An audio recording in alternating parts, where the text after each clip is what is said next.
In this session, we are going to see a MapReduce in much more detail. We'll also look into solving a very simple problem using MapReduce. Predominantly, we'll start with functional programming and functional programming concepts. Why functional programming concepts are applied over here. We'll look into the map, the reduce from functional programming perspective, and then we'll see what happens in map and what happens in reduce function. A little bit more detail than what we saw in the past two sessions. What is functional programming? Okay, so when computing happened almost like 50 years, 50, 60 years back, there are two school of thoughts. One is the imperative programming and one is the functional programming. So von Neumann architecture favored imperative programming, and that's how this came into picture. But at the same time, there are other class of programming, that is functional programming is also there. Languages like Lisp are there. But then it took a very long time to get traction, and the functional programming have matured quite well, and they are good at solving a lot of programs, lots of problems where the input is a list. And suddenly, when the huge amount of data start aggregating after the internet proliferation, people started relooking into the list processing based technologies, that is a Lisp kind of languages, and figured out that if I consider the input as a big list, then the concepts of Lisp programming language can be used to solve the big data problems, because the Lisp and other Lisp processing can do a whole lot of things in parallel in a non-mutating manner. Why non-mutating is good for MapReduce is because if you don't mutate, you can rework, you can do the work again and again on the same thing. And why you need to do the work again and again? Because in a distributed system, things may fail. So if you have to redo the computation, you can do it safely without bothering whether that your previous computation has changed the state of the data. Okay, so we'll talk briefly about all these things, and this class or this thing is not about functional programming. Functional programming is a too long, too depth concept. So that's something that you need to learn on your own. We will touch upon the concepts of the functional programming and then how it is relevant to MapReduce. So functional programming treats computation as evaluation of function, and it avoids mutation. So things like a equal to a plus 1, which have been used to do computation, doesn't make sense in the functional programming world, and even in the pure mathematical world it doesn't make sense. In mathematical world we will say that c equal to a plus 1. Never we write a equal to a plus 1 when you are dealing with pure math. Okay, functional programming emphasizes more on application of function to members of a list. Okay, let's reiterate it. The emphasis is on application of a function on the element in a list or a member of a list. And in imperative programming, that is like your C, C++, Java, it's more about changing the state and mutation. So if I take a list, if I do a for loop, and then if you want to change the element in that list, I just go on and modify that element. AFI equal to AFI plus 1. I'll do it. But that's not the case with functional programming. We'll see it shortly. So, imperative programming lacks referential transparency. That is, a function or a piece of code would produce a different result depending upon when the function was called, and it depends upon the state of the program. So that's what it trying to tell is. If I have an input, and on the input if I apply a function, it produces a result. I call the same function on the other at the same variable another time, it may not produce the same results because the variable's value might have got changed. Okay, so this is what they call in the programming concept as a referential transparency. That is, a piece of code will produce different result depending upon when the function was called, and also it depends upon what was the previous state of the program. Functional program does not lack referential transparency. That is, the output of a function depends only on the argument. Okay, in functional program, the programs are idempotent in nature, that is, calling the function on the data multiple times produces the same result. Okay? So let's know the difference between functional and imperative programs. On the left side, you see an imperative program, on the right hand side, you see a functional program. As such, you may not see a result. I mean, you may not see any difference until I tell you a very particular and unique nature of functional programming. That is, imperative programs are mutating in nature, that is, they modify the state of the program. So, calling a function twice might not give the same result as the program might have changed the state, something else. Functional programming are immutable in nature, that is, no state are changed. Calling the function multiple times produces the same result every time. We'll see how it happens. Okay, that is when you will try to understand the difference between these two code. Okay, we do know that MapReduce program can process huge volume of data, and to that it runs on a large number of clusters. In all the examples that we have seen so far, and whenever I talked about a little bit of examples, we never saw an example where we are changing the state. If you look into the examples, we got a list. From the list, we did a string dot split, I mean line dot split. Line dot split produced a new array, and then we created a new pair, and then we emitted the pair. That created a new key and a list of values. But what we never did was the original line input, the original text file that we are processing has not been changed. We don't modify that input.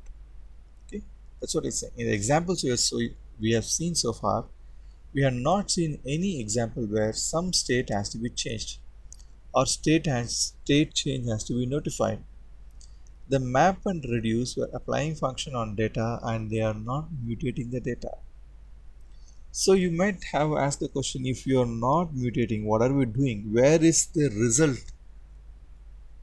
What if I have to square a particular element, where is the result of the square?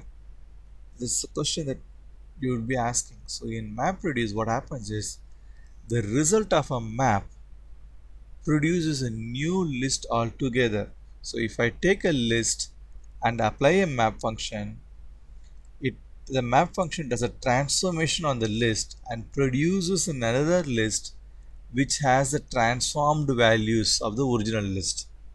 Okay, so the question might arise, if not mutating, what are we doing? What happens when the map function executes a logic over data? We get a new list as a result of map function. Example, data.map, data equal to data power 2. The map produces another list called list of integer, called to some temp data list, but doing this the original list is not corrupted. So you call this map function how many ever of time, it produces the same result. Imagine a scenario where in the previous thing, if you just square that element, if it's like a of I equal to a of I power 2, you call the second time, it is no more a square, it is like power 4, you will get it. Okay, but here in the functional programming world, calling the function again and again produces the same results, which is a very important factor for a MapReduce, because when a particular computation fails, you can restart the computation without bothering that the particular computation state has changed, or you might accidentally produce a different results. So that's a very good property on which the MapReduce computation has been built. MapReduce can be looked at some list processing framework that happens in a distributed environment. Okay, so in MapReduce, a list of input data is transformed into a list of output data. The original input is not modified, and new list is created that contains a transformed list. Okay, you can actually have a look into the merge sort algorithms to have a real understanding about how it works. So what is mapping? This is probably the first step that the MapReduce starts. So what it tries to do is that the map is provided as a list for input. For example, in terms of MapReduce, it is a file input format, takes care of doing this. Inside this map function, each element is transformed and made available for the next level. The next level is shuffling. From shuffling and sorting, it goes to the reduce phase. So let us take a simple example, square. Square is a function applied to every element in the input list. The map function applies this. As a result, we get a new list that has squares of the input list. The input list map equal to x power 2 x block array x power 2, you got an output list. So the reducer phase. The next task is done by the reducer. For now, we will forget the shuffle and sorting phase. Each reducer gets a key and list of values for this key. The reducer job is to predominantly reduce it. Sometimes it can do a transformation also, but reducer aggregates the list. Okay. So let us take a list. Reducer receives iterator. I mean a list as its value. It combines them and emits a single value. So you're getting to the reduce phase, you give a key and list of values, and you are going to aggregate here. So the aggregate is the count. So apple comma 50 is what you do at the end of this result. Thing as I iterated in the past, map is parallel in nature. Each element in the list is processed independently. But as we told here, a single key is processed by only one map. Getting it right? A single key is processed by only one map function. Okay? That is, key and values are scattered. In general, what happens is uh, a key is scattered across the document. Multiple map functions can work. Okay, but a single row, instead of thinking that as a key, you can think it as a single row, is processed by only one map function. That map function produces a key out of it, and then it can produce a value. The same key can be looked by some other map function for a different record, not the same record. Okay, to clarify it, a single row or a single piece of record or a single line is looked by only one map function. That map function can derive a key out of it. Like that, many map functions can look different datas, can derive a same key out of it, and then get the values for it. So a key originates at many places. They all club together and they go to a single reduce with one key and all its values. Okay, let me summarize again. Key and values are scattered in the document space. Each map job might look at some portion of the data and find the key and its value. Like this, many map works in parallel. Reduce is sequential in nature. That is, all values of keys are processed by one after another, and a key is sent to only one reducer. So one key is processed by only one reducer. In the map, when I told a piece of record is looked by only one map function, multiple map functions could find the same key for various records. Okay, it takes a little bit time to get it complete concept in mind. A record is of the form key value. A key should be comparable and it should be serializable. Why it should be comparable? Because you need to sort it. Why it needs to be serializable? Because I need to transfer it over the wire. Values are serializable in nature because I need to transfer it over the wire. So recap on map reduce. So there is an input, there is a map, there is a shuffle, there is a reduce, and there is an output. It's simple as a simple Unix commands like a cat input file, and then you do a filtering, that is grep money, and then you do a cut, that is you extracting it, a particular piece of the data. Again another map, and then you're sorting it, and then you're calling this function called unique minus c, and then you're spitting that output. Map reduce and shuffle. Okay, so what happens to a map function? The input is a key value. What are the functions that it can do? It can do projection, it can do filters. Output is key comma value. Shuffle takes key and value and it does a transform. I'm sorry, it does shuffle and sort. The map function does projection, filter, and transform. Okay, transform you know, projection you know, filter is just excluding some data that you don't want it. Okay, shuffle function does sort. Okay, the output, the sort and shuffle, the output is a sorted partition list. Okay, reduce function takes key and value, list of values, and does aggregation, and then it creates a key comma value. So maps input, so you can actually the map reducer, in the map reducer phase the map can either take a text input format or a key value text input format or a sequential input format as an input. The key type is offset for a text input format. Offset is the the index where that starts. A file split. The first split will have index 0 as the offset. The second map function that takes it is a second offset where the file is split as its input. In most of the time, we just ignore this text, the file offset in the map function. Okay.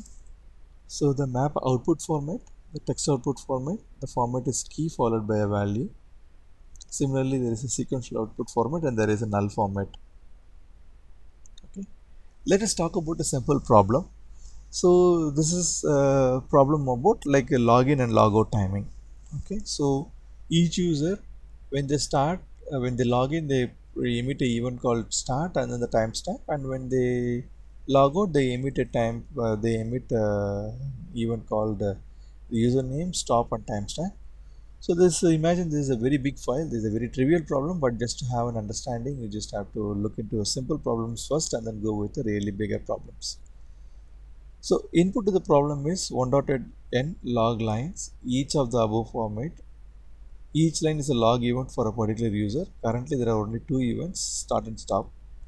And each event has a timestamp associated with it. The task is to write a MapReduce program to process this huge logs directory and produce one single file which has a total time spent by the user.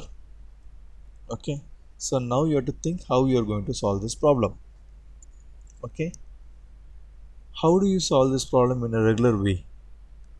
So for each user, I need to say what is the start time, and then again I get to go and then see that what is the stop time for it. So if I write a general Java program, how would I write it? You think about it. How would you write a simple program like this? So what you will do, you can actually think about like, okay, for example, have a simple hash map. Okay. And whenever you encounter a user ID and then you encounter start, I mean user ID with start, you just put to the add into the hash map of string comma integer. So in the hash map you add it start. Okay, in the hash map you add this value like mmanaga and the value is 1 2 3 4 5 6 7 8. Okay, then like that you keep adding the element as long as you see start. When you see a stop, what you have to do, go get from the hash map, get from the hash map for the key. So the when you say it's like if the hash map is called x, so first what you put x dot put ram comma 1 2 3 4 whatever value it is. So next what you do is it x dot get, you will get it, x dot get of ram will give the old value and you have the new value. So what you will put x dot put, you minus the value that is already there, so you get the actual time spent. So like this we can do this. It's like not a very efficient way of doing it, but this is a simple way that you can do it in a Java program. But in the MapReduce way, how are you going to do it? So what we are going to do, we have to think about what you have to do in the map phase, what you have to do in the reduce phase, and how the intermediate phase is helping. So what I am going to do here is that in the map phase, when a key comes, I just create a key value pair, that is a key and then the time. I just split it. So when I encounter mmanaga, I just create a key called mmanaga and the value is 1 2 3 4 5 6 7 8. I just emit it. When I again encounter the key somewhere else in another map, they will encounter a value called mmanaga and it may encounter stop. It will emit the value mmanaga 1 2 3 4 5 6 7 9 as the value. Like this, lots of intermediate key value pairs are emitted and they are grouped together. And to the reduce, you know how this input will go? mmanaga is the key. The values are 1 2 3 4 5 6 7 8, comma 1 2 3 4 5 9 7 5. So all I have to do is that find the absolute difference between these two values and emit a key value pair called MMANAGA, comma, difference between these two values. That's how it is. Okay. So let us see into the code. Just ignore everything. Just jump to the map function. All I'm saying is that whatever I'm getting it, I just context dot write name comma time. I just extract the time and enter it, exit. I mean write it. I don't need to know whether it is a start or stop. Okay. If you go to the reducer, what it is going to get? It gets a key as its input and then list of values. That's the time. All I'm doing is that get the start value and then get the stop value. It could be anything, and then I just do an absolute start dot stop minus. Okay, so that way it will get the values properly. Okay, so that's an absolute value that you get it over there, and that's like giving you the actual answer. So there are lots of other problems that you can think about it and then you can work on it. The more you work on the problems, the more you will have a better understanding of MapReduce. Okay, so you can look into this problem and then think about how to work on it.